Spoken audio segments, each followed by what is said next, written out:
Close your eyes for a second and picture this guy, Solo. He's 33, always rocking a perfectly tailored suit, striding confidently downtown, right past those massive skyscrapers. On the outside, he looks like the ultimate poster child for the American dream. He's his family's absolute pride and joy, landing a prestigious corporate job with a salary most people only dream about. But real life isn't some perfectly curated Instagram feed. Let's pull back the curtain for a second and look at the harsh, unfiltered reality. It's 2 a.m. The cold, harsh blue light from his MacBook screen is glowing against Solo's completely pale, exhausted face. He's bitterly staring at his banking app. The balance? A measly $132. Meanwhile, tomorrow morning, a $2,750 credit card bill is due. He drops his head onto his desk, feeling completely helpless, asking himself, I'm grinding out 66-hour work weeks. My salary goes up every single year. Why am I constantly teetering on the edge of going completely broke? From a behavioral psychology standpoint, Solo had fallen straight into a classic trap known as lifestyle creep. It's this brutal cycle where we take all that extra money we're earning and just use it to buy ourselves much more expensive problems. That suffocating financial pressure had a chokehold on him day after day, until he stumbled upon a financial system that absolutely nobody teaches you in college. A flawlessly smooth system built entirely around one single specific number: $8,800. Now, I know that sounds a little crazy, but just stick with me here. Because that seemingly random $8,800 figure, it literally saved his entire life. Let's rewind the clock about 2 years. It's a freezing winter morning. Solo is driving to work, and suddenly he hears this muffled clunking sound coming from right under the hood. Now, in a perfect world, you'd pull straight into a mechanic's shop and get it checked out right away. But in Solo's reality at the time, fixing that little hiccup was going to cost around $330. He pulls up his banking app, lets out a heavy sigh. The cash just isn't there. So, Solo bites his lip and tells himself, it's probably nothing. I'll just ride it out for a few more weeks until payday and deal with it then. But guys, we all know how this goes, right? Ignored little problems love to snowball into absolute disasters. Exactly 3 months later, his car completely dies right in the middle of bumper-to-bumper traffic on the I-405. The transmission is totally shot. And that repair bill? It's no longer a $330 annoyance. It has exploded into a terrifying $2,200 nightmare. With literally zero other options, Solo grits his teeth, swipes his credit card, and takes on a chunk of debt with a brutal 27.5% annual interest rate. That was the exact moment Solo tasted one of the most ruthless truths of capitalism: the poverty premium. Sounds completely backwards, right? How does being broke actually make life more expensive? The truth is, when you don't have cash on hand, you're paying an invisible tax. You don't have $330 today? You get slammed with a $2,200 penalty plus interest tomorrow. You buy cheap, low-quality shoes to save a few dollars. They fall apart in months, and you end up buying them over and over, costing you way more than just buying one solid pair from the start. Being strapped for cash literally strips away your privilege of choice. It forces you to slide from making strategic decisions straight into making desperate decisions. So, what's the way out? All these financial gurus online love to preach, just save 3 to 6 months of living expenses right now. Look, don't put that kind of pressure on yourself. If you are drowning in debt and your credit cards are maxed out, aiming for a massive number like that is basically like being told to climb Mount Everest barehanded. Rule number 1 that Solo actually applied was creating what I call a financial oxygen level. Just $1,100. Hustle, scrape, do whatever it takes to get exactly $1,100 in cash, and just park it in a high-yield savings account, HYSA. Absolutely do not invest this money. This tiny little number is your emergency oxygen tank. It is powerful enough to squash 80% of life's annoying little emergencies, like a blown tire or a minor urgent care copay, without dragging you deeper into the debt trap.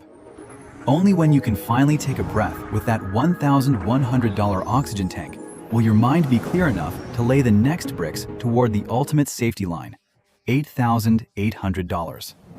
At our age, having $8,800 in cash isn't just a roof over your head to keep the rain out. It is the concrete foundation. The second you have it, you officially clock out of the exhausting survival game, and you proudly step into the ranks of actual wealth builders. Once Solo finally had that $1,100 oxygen tank to just breathe, he started looking for the bigger leaks in his financial picture. And the absolute biggest hole? It was parked right in his garage, a shiny $33,000 SUV. At 28, Solo signed the dotted line on a fat auto loan to take this thing home. And just like a lot of us in our 20s, he justified his decision with an argument that sounds totally logical. Look, used cars break down all the time. By the time you pay for all the repairs, you might as well have bought a new car. I'm just buying peace of mind. But guys, that right there is exactly when we slip into an incredibly sneaky psychological trap. The depreciation illusion. Let's be brutally honest for a second. When you have to take an old car to the shop and swipe your card for a $1,100 repair bill, it hurts. You get mad because you literally see the money leaving your bank app in real time. But when you drive that brand new SUV off the dealership lot and it instantly vaporizes $11,000 in value in just the first year, you don't feel a thing. Why? Because that loss is completely invisible. Depreciation doesn't mail you a bill every month, but it is the #1 enemy silently eating away at your net worth. The harsh truth? You aren't actually buying peace of mind. You're just paying an outrageous premium for a flashy feeling. Once Solo finally woke up to this reality, he did something his friends thought was absolutely crazy. He sold the SUV, wiped out the loan, and bought a used but incredibly reliable Toyota for exactly $8,800. That $24,200 difference that didn't vanish into a piece of metal, he threw it straight into a broad market index fund. Now, let's do some classic financial math together. Assuming a historical 10% average annual return over 20 years, that $24,200 difference snowballs into over $162,800. Here is the brutal reality. 20 years from now, whether it's that $33,000 SUV or that $8,800 Toyota, they're both going to end up in the exact same rusty junkyard. Their value literally goes to zero. But the massive gap between those two decisions? That is exactly what determines whether you actually buy back your freedom, or if you're stuck grinding away for the rest of your life. Right here, I want to pause for a second and ask you guys something. Have you ever bit the bullet and taken on debt to buy an expensive car or some luxury item just because you wanted to look successful to the people around you? Drop a comment down below and share your real story with us. We're all here to relate and learn from each other's past mistakes. After crushing that four-wheel debt, Solo thought he had finally mastered the money game. At 29, he landed a massive promotion. And with that shiny new title came the six-figure salary, over $100,000 a year that he had been chasing for so long. Naturally, to treat himself for all that relentless grinding, Solo decided to ditch his cramped suburban apartment and upgrade to a luxury place right in the heart of downtown. Everything felt like an absolute dream, right up until Solo stepped straight into a classic psychological trap. In the finance world, we call it the Diderot Effect. If you haven't heard of this term, let me break it down for you using Solo's living room. The day he moved his stuff into the new place, the gorgeous natural light from those floor-to-ceiling windows suddenly made his beat-up old fabric sofa look like an absolute eyesore. It just looked cheap and completely out of place. So, to make things match his new vibe, Solo swiped his card for a sleek Italian leather sofa. But the second that new sofa was delivered, his old 40-inch TV suddenly looked tiny and awkward. So he upgraded to a massive 65-inch screen. Then he swapped out the area rug.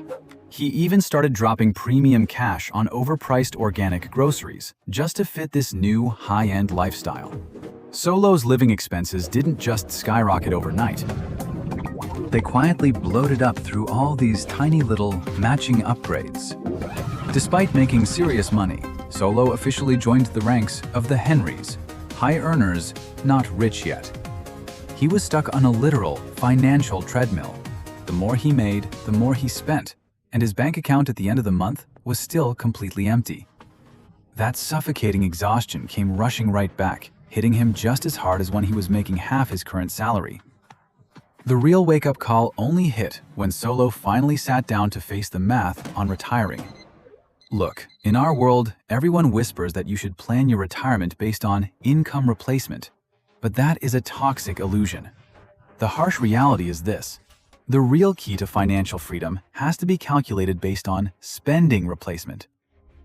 Solo realized that if he just let lifestyle creep push his fixed monthly expenses up to that $8,800 mark, which is around $105,600 a year, then, according to the classic 4% rule, he would need a massive nest egg of $2.64 million in cash just to buy the right to stop working. Let's pause and really let that sink in for a second.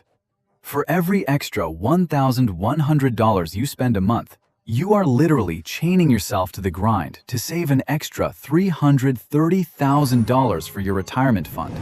You just decided to rent an apartment that costs $1,100 more than usual? Congrats! You just accidentally signed away another 5 to 7 years of your life to the daily grind. That right there is exactly where rule number 4 was born, a hard red line that Solo burned into his brain. Absolutely never let your monthly living expenses cross that $8,800 ceiling. Period. Even if your income skyrockets to 15 or 20 grand a month. Because at the end of the day, surplus cash wasn't created to just buy more shiny things to feed an endless appetite. Surplus cash exists to buy back your own youth, your own time. You don't need to work yourself to the bone trying to keep up with fake, flashy standards. What you actually need is to set a ruthless spending cap. That is the ultimate leverage, and it's the only thing that will actually break you out of the cage. After a while of staying disciplined, Solo's income finally went up. But as his wallet got thicker, that urge to treat himself crept right back in. Solo was dying to move into this gorgeous penthouse with a killer view that cost exactly $550 more a month than his current place. Now, in the past, he would have just said, "Screw it, I deserve this," and signed the lease on the spot. But Solo was a completely different guy now. He triggered rule number 5, the ultimate defense strategy, the simulated pain test.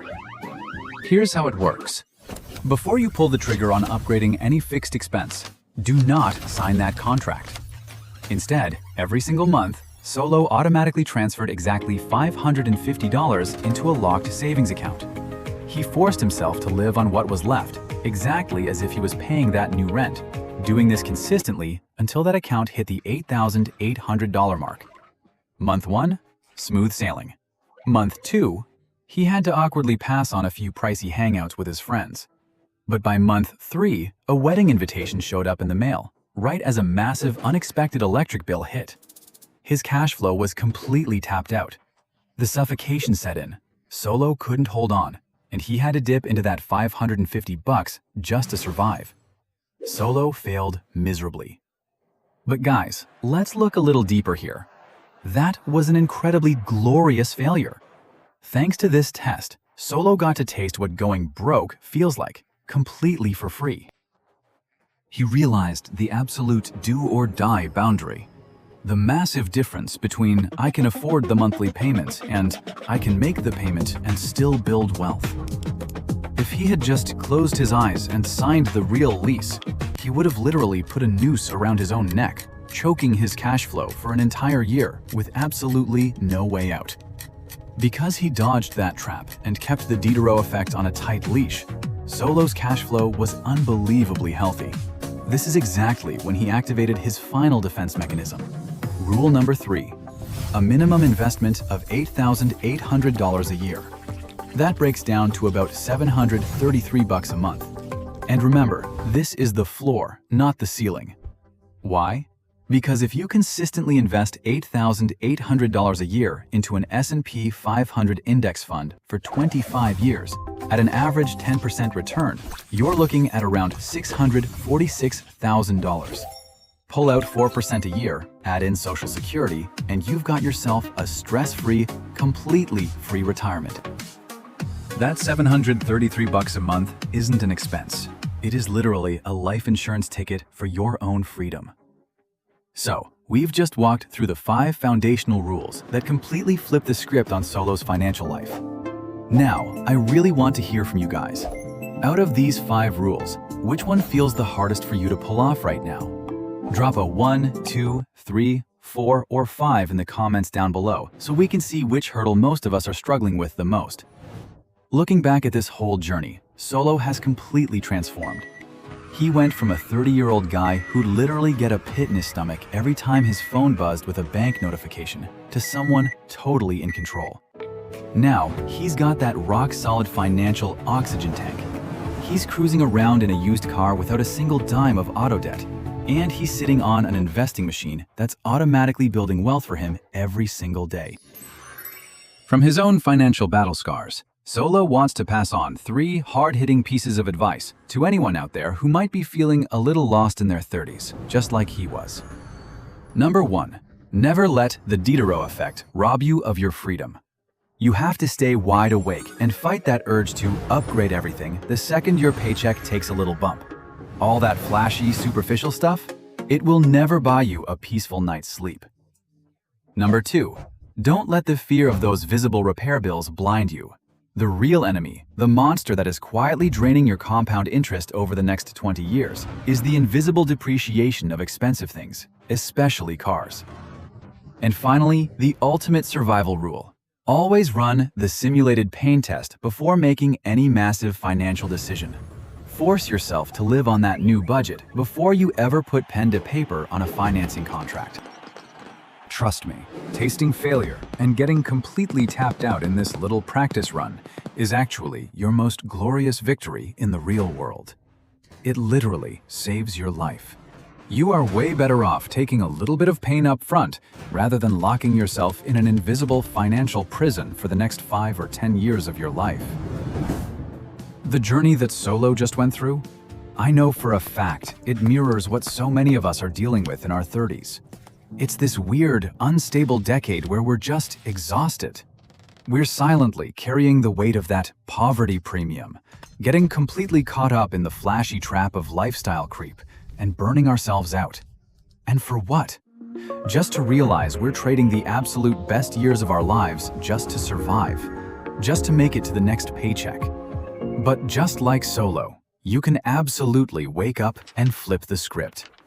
Look, truly wealthy and financially free people, they don't have some wildly complicated, magical system. All they have is a raw, dead simple set of rules, and the iron-clad discipline to stick to them no matter what. So, if you're finally ready to clean up the financial mess that's been holding you back, and you want to build an automated system that actually brings you peace of mind, do me a favor and smash that subscribe button right down below. And more importantly, open up the description box and click the link to grab a gift I put together specifically for you, totally for free. My new ebook, The 7-Day Financial Cleanup Challenge. At the end of the day, money is just pieces of paper. Forcing it to follow your rules today is the absolute only way you're going to buy back your freedom and walk tall tomorrow.